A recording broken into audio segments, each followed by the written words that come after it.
Yo, me here with a review of Insomnium, Shadows of the Dying Sun.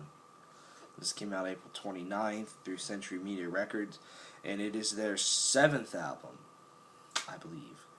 Um, this is the follow-up to 2011's One for Sorrow. And also, on this album, they got a new guitar player, Marcus Van Halla, I believe, from Omnium Gatherum, who has joined. So it's a little bit different, and I'm here to talk about this. And I honestly, they streamed this the day it came out, and I didn't listen to it. I refused to listen to this until I had the physical copy in my hand, and I did pre-order this. This is the first album I have pre-ordered in years, absolutely years. So I'm extremely excited for this. I'm excited to talk about it, and I have a lot to say. Now, this album is, I would say, classic Insomnium. It is what Insomnium has always been, and it really is a showcase of their sound, and also, I believe, an evolution of their sound in ways. It has that depressing nature to it of, just that atmosphere that is just very moody and very dark. This is a very moody record throughout. And it just has that classic Insomnium sound where, there'll be some crunchy chords during a verse with a very, very ambient and cool lead over top of it, or even during a chorus. And they even take things to a new level, when it comes to like clean vocals or something. But it is Insomnium sound. It sounds like Insomnium. And if you didn't like Insomnium beforehand, I don't expect this to really change your mind about them. Because it sounds like Insomnium, like I've said. The album starts off with a short little, somewhat instrumental track. There's not a whole lot of vocals to it, called The Primeval Dark. And I really, really enjoyed this intro. They've always had really cool intros, and this is no exception. It has a groove to it, just like a dun dun dun dun dun dun dun dun dun dun. It's pretty cool. I enjoyed it, and then it starts off with that classic Insomnium acoustic sounding guitar, such as how the song Revelation starts or something, that type of sound. And it was very cool. It just set the tone right away. This is a very atmospheric record, and we're going to be atmosphere right in the beginning here. We're going to, set the atmosphere right from the beginning. Then it moves into the song While We Sleep, which they put a music video out for. And this is another very top-notch track, I believe. It has a lot of clean vocals in it, and mostly just in the verse. And at first I was like, these sound very weird. There's a very weird production thing and effect on the clean vocals in here. It's not it doesn't sound as elegant and as nice as I would say in Across the Dark or One for Sorrow. I don't know, it's just something different sounding on here, but it does work after a while, and it's very catchy. The verse to this song, and I love the riffage in here. This is just an exceptional track. Then it goes into Revelation, which I reviewed. Another absolutely amazing track as well, with the lead during the chorus. Everything about that track is really good. But one thing that will stick out to you when you're listening to this album is the amount of cleans that Insomnium uses on here. And I kind of think it's not the best. I love Insomnium's cleans. Through the Shadows, I believe, is my favorite Insomnium track off of One for Sorrow.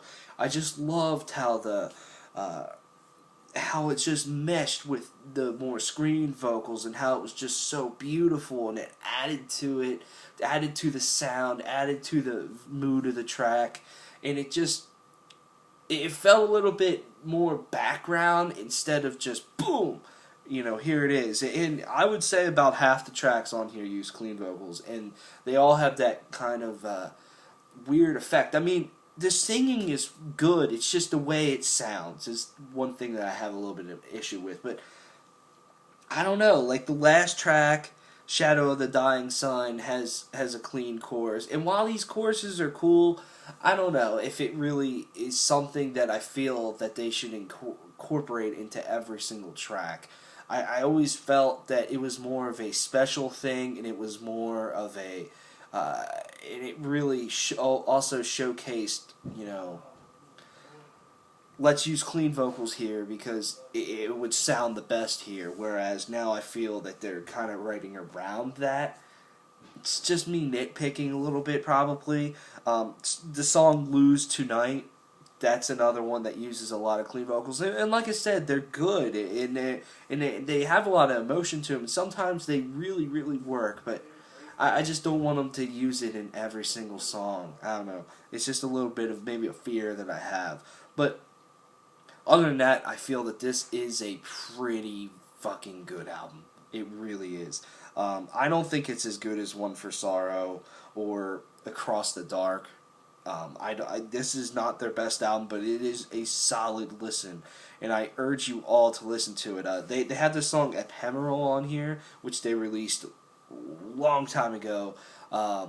That is a standout track on here. That song is awesome, and there's a lot of energy to that song. That chorus is phenomenal. And ahead of time, during some interviews and stuff, they said that this album has a kind of a little bit more of a black metal feel and influence to it, and I definitely agree with that.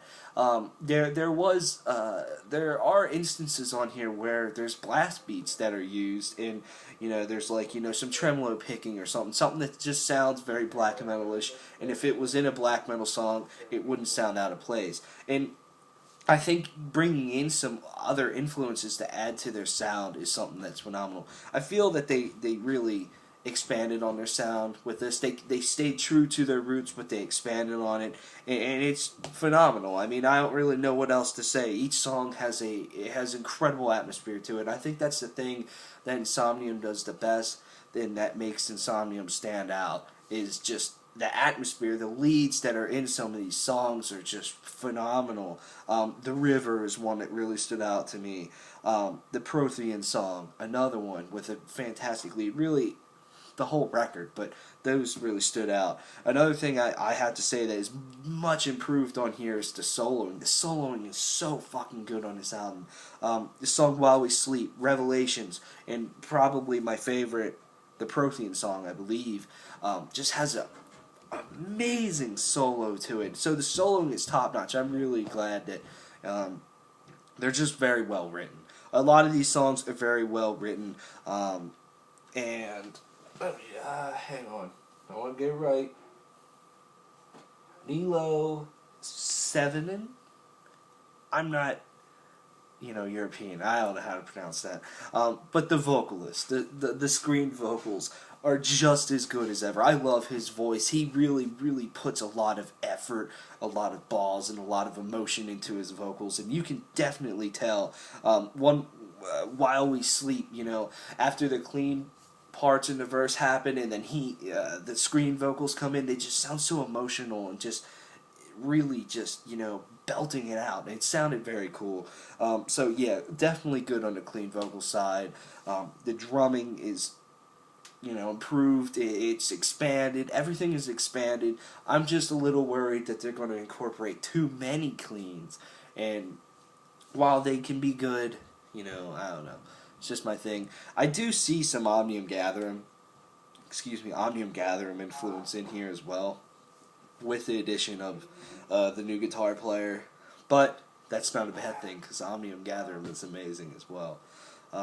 I think I'm running out of things to say, so I'm going to just end this review. Definitely, I urge you all to check this album out. It's filled with atmosphere. It'll take you on a ride and really make you paint your own picture about what's going on. It's a very dark album, very depressing album, but one that you're just going to put on and you're just going to lose yourself in its sound. And that's really all I can say. It's just top-notch Insomnium, and I'm very impressed and pleased to have this, and I feel that they're. I don't know if this is album of the year material for me. I thought it would capture me a little bit more than it did. I apologize for my dad going apeshit. But yeah. Anyways, this is definitely a good album. So I'm gonna give this a solid 9 out of 10. It's a good listen. Insomnium, Shadow of the Dying Sun. I'll see you guys later.